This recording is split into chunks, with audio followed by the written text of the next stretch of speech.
അപ്പോൾ നമ്മൾ Photoshop open ചെയ്യുമ്പോഴത്തേക്കും നമുക്ക് ഇങ്ങനെ ഒരു ഹോം ഇൻ്റർഫേസ് ആയിരിക്കും വരുന്നത്. ഇവിടെ നമുക്ക് ലെഫ്റ്റ് സൈഡിലായിട്ട് ഒരു ന്യൂ ഫയൽ എന്ന് പറയുന്ന ഒരു ഓപ്ഷനും അവൈലബിൾ ആയിട്ടുണ്ട്. അതുപോലെ തന്നെ ഓപ്പൺ എന്ന് പറയുന്ന ഒരു ഓപ്ഷനും അവൈലബിൾ ആയിട്ടുണ്ട്. ഇവിടെ ന്യൂ ഫയൽ എന്ന് പറയുന്ന ഈ ഒരു ഓപ്ഷൻ യൂസ് ചെയ്താണ് നമ്മൾ പുതിയതായിട്ടുള്ള പ്രോജക്റ്റ് സ്റ്റാർട്ട് ചെയ്യുന്നത്. അതുപോലെ തന്നെ ഓപ്പൺ എന്ന് പറയുന്ന ആ ഒരു ഓപ്ഷൻ ഉപയോഗിച്ചാണ് നമ്മൾ മുൻപ് ചെയ്തിട്ടുള്ള പ്രോജക്റ്റുകൾ ഓപ്പൺ ചെയ്ത് വർക്ക് ചെയ്യുന്നത്. അതുപോലെ തന്നെ നമുക്കിവിടെ സെൻറ്ററിലായിട്ട് നമ്മൾ റീസെൻ്റ് ആയിട്ട് ചെയ്തിട്ടുള്ള പ്രൊജക്റ്റ് ഫയൽസ് ഒക്കെ നമുക്കിവിടെ കാണാവുന്നതാണ്.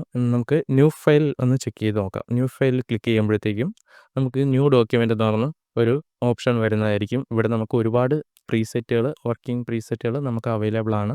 ഈ പ്രീസെറ്റുകളെല്ലാം നമുക്ക് കസ്റ്റമൈസ് ആയിട്ട് എഡിറ്റ് ചെയ്യാൻ പറ്റുന്നതാണ്. ഇതിൻ്റെ സൈസ്, അതുപോലെ തന്നെ ഇതിൻ്റെ യൂണിറ്റ്, അതുപോലെ റെസല്യൂഷൻ, അതുപോലെ കളർ മോഡ് എന്നിവയൊക്കെ നമുക്ക് ഇവിടെ എഡിറ്റ് ചെയ്യാൻ പറ്റുന്നതാണ്. RGB കളർ മോഡാണ് നമ്മൾ കൂടുതലായിട്ട് നമ്മൾ ഡിജിറ്റൽ ആവശ്യങ്ങൾക്ക് വേണ്ടി നമ്മൾ യൂസ് ചെയ്യുന്നത്. CMYK കളർ മോഡാണ് നമ്മൾ കൂടുതലായിട്ട് പ്രിൻറ്റിങ് ആവശ്യങ്ങൾക്കായിട്ട് യൂസ് ചെയ്യുന്നത്. ഓക്കെ, അപ്പോൾ നമ്മൾ ന്യൂ ഡോക്യുമെൻ്റ് എങ്ങനെയാണ് ക്രിയേറ്റ് ചെയ്യുന്നതെന്ന് നോക്കി.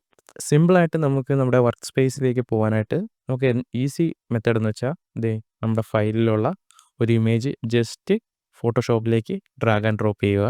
അപ്പോഴത്തേക്കും നമ്മൾ ഫോട്ടോഷോപ്പിൻ്റെ ഉള്ളിലേക്ക് കടന്നു കഴിഞ്ഞു. ഇതാണ് നമ്മുടെ ഫോട്ടോഷോപ്പിൻ്റെ വർക്ക് സ്പേസ് എന്ന് പറയുന്നത്. ഈ വർക്ക് സ്പേസ് എന്ന് പറയുന്നത് നമുക്ക് സിമ്പിളായിട്ട് കസ്റ്റമൈസ് ചെയ്യാൻ പറ്റുന്ന രീതിയിലാണ്. നമുക്ക് ഓരോ പാനൽസും നമുക്ക് ഇഷ്ടമായിട്ടുള്ള രീതിയിലേക്ക് നമുക്ക് അറേഞ്ച് ചെയ്യാൻ പറ്റുന്നതാണ്. ഇത് റീസെറ്റ് ചെയ്യാനായിട്ട് നമുക്ക് ഇവിടെ സൈഡിലായിട്ട് ഒരു ഓപ്ഷൻ കാണാം. ഇത് ക്ലിക്ക് ചെയ്യുമ്പോഴത്തേക്കും നമുക്ക് ഒരുപാട് വർക്ക് സ്പേസിൻ്റെ പ്രീസെറ്റുകൾ അവൈലബിൾ ആയിട്ടുണ്ട്. ഫോട്ടോഗ്രാഫിക്ക് ആവശ്യമായിട്ടുള്ള രീതിയിലുണ്ട്. അതുപോലെ തന്നെ painting, motion, graphic and web, essential. ഇപ്പോൾ നമ്മൾ എസെൻഷ്യലാണ് കൂടുതലായിട്ടും യൂസ് ചെയ്യുന്നത്. അപ്പോഴത്തേക്കും ഞാൻ ജസ്റ്റ് നമ്മുടെ പാനൽസൊക്കെ ചുമ്മാ കസ്റ്റമൈസ് ചെയ്തതുകൊണ്ട് എനിക്ക് ഒന്ന് ജസ്റ്റ് ഇവിടെ നമുക്ക് റീസെറ്റ് എസെൻഷ്യൽസ് എന്ന് പറയുന്ന ഒരു ഓപ്ഷൻ ഇവിടെ അവൈലബിൾ ആയിട്ടുണ്ട്. അതുപോലെ നമുക്ക് ന്യൂ വർക്ക് സ്പേസ് വേണമെങ്കിൽ നമുക്കിവിടെ ക്രിയേറ്റ് ചെയ്യാം. ഞാൻ ജസ്റ്റ് ഇവിടെ റീസെറ്റ് എസെൻഷ്യൽസ് എന്ന് പറയുന്ന ഈ ഒരു ഓപ്ഷൻ ക്ലിക്ക് ചെയ്യുമ്പോഴത്തേക്കും നമ്മുടെ വർക്ക് സ്പേസ് പഴയ രീതിയിലേക്ക് മാറുന്നതായിരിക്കും. ഓക്കെ, ഈ ഫോട്ടോഷോപ്പിൻ്റെ ഈ ഒരു വർക്ക് സ്പേസ് ഇൻ്റർഫേസിനെ നമുക്ക് 4ആയിട്ട് തരംതിരിക്കാം. ഇതിൽ നമ്മൾ സെൻട്രലായിട്ട് കാണുന്ന ഈ ഒരു ഏരിയയാണ് നമ്മൾ ക്യാൻവാസ് എന്ന് പറയുന്നത്. ഇവിടെ നമുക്ക് മൾട്ടിപ്പിളായിട്ട് പ്രൊജക്റ്റുകൾ ഓപ്പൺ ചെയ്ത് നമുക്ക് വർക്ക് ചെയ്യാവുന്നതാണ്. അതുപോലെ തന്നെ നമ്മുടെ ലെഫ്റ്റ് സൈഡിൽ നമുക്ക് ടൂൾ ബാർ നമുക്ക് അവൈലബിൾ ആയിട്ടുണ്ട്. ഇവിടെ നമുക്ക് ഒരുപാട് ടൂൾസ് ഫോട്ടോഷോപ്പിൽ അവൈലബിൾ ആയിട്ടുണ്ട്.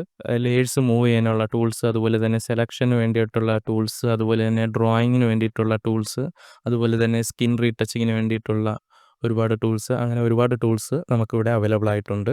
നമുക്ക് ജസ്റ്റ് നമ്മുടെ ഏത് ടൂളിലാണോ നമുക്ക് വേണ്ടത് അതിലേക്ക് ജസ്റ്റ് നമ്മുടെ ഈ മൗസ് പോയിൻ്റർ കൊണ്ടുവച്ചാൽ ആ ടൂളിൻ്റെ പേരെന്താണ്, അതുപോലെ തന്നെ ആ ടൂളിൻ്റെ ഷോർട്ട് കട്ട്, അതുപോലെ ഇതെന്തിനാണ് യൂസ് ചെയ്യുന്നതെന്നുള്ള ഒരു ഷോർട്ട് വീഡിയോയും നമുക്ക് ഇതിൽ കാണാവുന്നതാണ്. അതുപോലെ തന്നെ നമ്മുടെ ടൂൾസിൻ്റെ സൈഡിലായിട്ട് ചെറിയൊരു ആരോ സിമ്പിൾ ഉണ്ടെങ്കിൽ നമ്മൾ ആ ഒരു ടൂളിൽ ക്ലിക്ക് ചെയ്തൊന്ന് ഹോൾഡ് ചെയ്ത് നോക്കിയാൽ നമുക്ക് ആ ഒരു ടൂളിൻ്റെ ഗ്രൂപ്പിലുള്ള മറ്റ് ടൂൾസുകളും നമുക്കിവിടെ അവൈലബിൾ ആയിട്ട് കാണുന്നതാണ്. ഇവിടെ ബ്രഷ് ടൂള് ഞാനൊന്ന് ക്ലിക്ക് ചെയ്ത് ഹോൾഡ് ചെയ്യുമ്പോൾ ബ്രഷ് ടൂളിനകത്ത് നമുക്ക് പെൻസിൽ ടൂളുണ്ട്, അതുപോലെ കളർ റീപ്ലേസ്മെൻറ്റ് ടൂളുണ്ട്, അത് മിക്സർ ബ്രഷ് ടൂളുണ്ട്.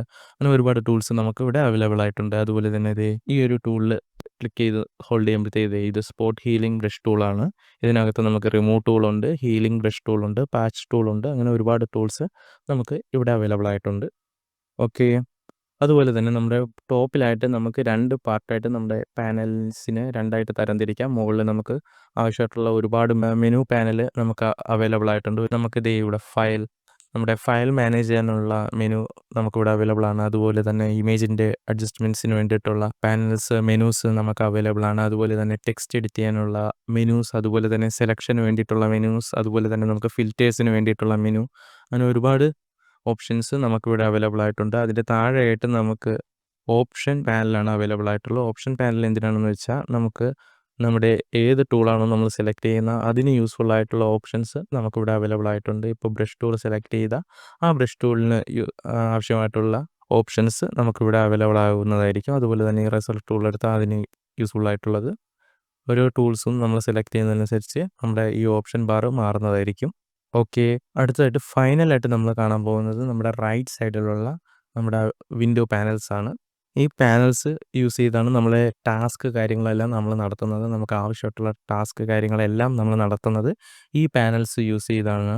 ഉദാഹരണത്തിന് നമ്മുടെ കളർ സെലക്ട് ചെയ്യുന്നത്, അതുപോലെ തന്നെ നമ്മുടെ ലേയേഴ്സിൻ്റെ മാനേജ്മെൻറ്റ് കാര്യങ്ങൾ, അങ്ങനെ ഒരുപാട് കാര്യങ്ങൾക്ക് നമ്മൾ ഈ പാനൽസ് യൂസ് ചെയ്യുന്നതാണ്. ഇവിടെ ഒരുപാട് പ്രോപ്പർട്ടീസ് പാനലുണ്ട്, അഡ്ജസ്റ്റ്മെൻറ്റ്സ് പാനലുണ്ട്, അതുപോലെ തന്നെ പാനൽസ്, ലേയേഴ്സ്, അങ്ങനെ ഒരുപാട് പാനൽസ് നമുക്കിവിടെ അവൈലബിൾ ആയിട്ടുണ്ട്. അതോടൊപ്പം തന്നെ നമുക്ക് ഇതേ ടോപ്പിലായിട്ട് ഒരു വിൻഡോ എന്ന് പറയുന്ന ഒരു ഓപ്ഷൻ അവൈലബിൾ ആയിട്ടുണ്ട്. ഇത് ക്ലിക്ക് ചെയ്യുമ്പോഴത്തേക്കും നമുക്ക് ഇവിടെ ആവശ്യമായിട്ടുള്ള പാനൽസ് ഇപ്പോൾ എനിക്കിവിടെ ഏതെങ്കിലും ഒരു പാനൽ ആഡ് ചെയ്യണമെങ്കിൽ നമുക്ക് ഈ വിൻഡോ എന്ന് പറയുന്ന ഈ ഒരു ഓപ്ഷനിൽ ക്ലിക്ക് ചെയ്തിട്ട് ആക്ഷൻ എന്ന് പറയുന്ന ഒരു പാനൽ ആഡ് ചെയ്യണമെങ്കിൽ ഈ ആക്ഷൻ എന്ന് പറയുന്ന ഒരു ഓപ്ഷനിൽ ക്ലിക്ക് ചെയ്യുമ്പോഴത്തേക്കും നമുക്ക് ആക്ഷൻ പാനൽ നമുക്കിവിടെ വരുന്നതായിരിക്കും. അതുപോലെ തന്നെ ഈ ആക്ഷൻ പാനൽ നമുക്ക് ഡിസേബിൾ ചെയ്യണമെങ്കിൽ ജസ്റ്റ് വിൻഡോയിൽ പോയിട്ട് ആക്ഷൻ പാനലിൽ വന്നിട്ട് അൺചെക്ക് ചെയ്താൽ മതി. അപ്പോഴത്തേക്കും നമുക്ക് ആ പാനൽ ഡിസേബിൾ ആവുന്നതായിരിക്കും. അപ്പോൾ ഇതാണ് നമ്മുടെ ബേസിക് ആയിട്ടുള്ള നമ്മുടെ ഫോട്ടോഷോപ്പിൻ്റെ വർക്ക് സ്പേസിൻ്റെ ഒരു ബേസിക് ആയിട്ടുള്ള ഓവർവ്യൂ എന്ന് പറയുന്നത്. അപ്പോൾ അടുത്തടുത്ത് തന്നെ നമുക്ക് ഡീറ്റെയിൽഡ് ആയിട്ടുള്ള ഫോട്ടോഷോപ്പിൻ്റെ വീഡിയോസുകൾ വരുന്നതായിരിക്കും. വീഡിയോ ഇഷ്ടപ്പെട്ടാൽ ലൈക്ക് ചെയ്യുക, ഷെയർ ചെയ്യുക, സബ്സ്ക്രൈബ് ചെയ്യുക. ഓക്കെ, അപ്പോൾ നമുക്ക് അടുത്ത വീഡിയോയിൽ കാണാം.